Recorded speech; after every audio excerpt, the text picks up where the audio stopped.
தாவீதின் குமாரனாகிய சாலமோன் பற்றிய சில தகவல்களை இந்த வீடியோவில் பார்க்கலாம்.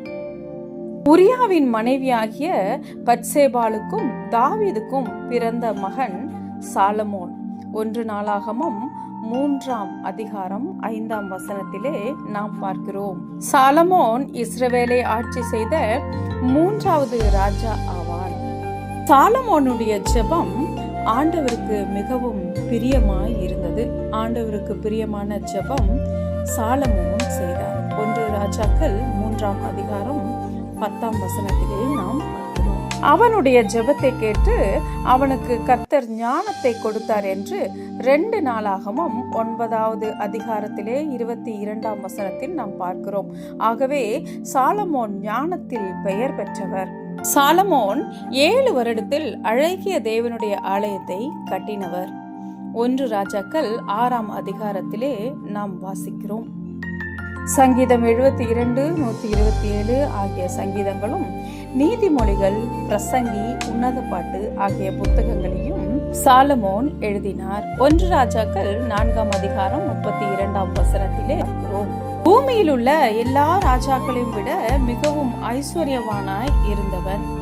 2 நாளாகமும் 9ஆம் அதிகாரம் 22ஆம் வசனம். இவனுடைய ஞானத்தை காணும்படி, இவன் கட்டிய தேவாலயத்தை பார்க்கும்படி ராஜாதிகள் அங்கே தினமும் வந்த வண்ணம் இருந்தார்கள். அப்படி வந்தவர்களை சாலமோன் திருமணம் செய்து கொண்டான். சாலமோனுக்கு 700 மனைவிகளும் 300 மறுமனையாட்டிகளும் இருந்தனர். 1 ராஜாக்கள் 11ஆம் அதிகாரம் 3ஆம் வசனத்திலே பார்க்கிறோம். சாலமோன் வயதான காலத்தில் அந்நிய பெண்களால் அந்நிய தேவர்களை பின்பற்றினான். தேவனை விட்டு வழி விலகியும் போனான்.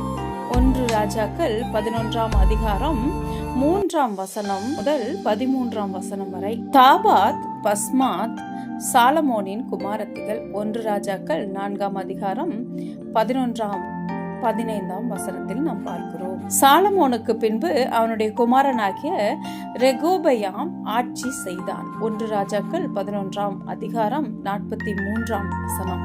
சாலமோன் 40 ஆண்டு காலம் இஸ்ரவேலின் ராஜாவாக அரசாட்சி செய்தான். 2 நாளாகமும் 9ஆம் அதிகாரம் 30ஆம் வசனம். அவன் ஞானத்தை கேட்டு பெற்றிருந்தாலும் அவனுடைய கடைசி நாட்களிலே அவனுடைய ஞானம் அவனுக்கு உதவாமல் போனது. ஆகவே நாம் தேவனிடத்தில் ஞானத்தை கேட்டு வாங்குவது மாத்திரமல்ல, அது தேவனுக்கு பிரியமாய் அந்த ஞானத்தை நாம் பிரயோஜனப்படுத்த வேண்டும்.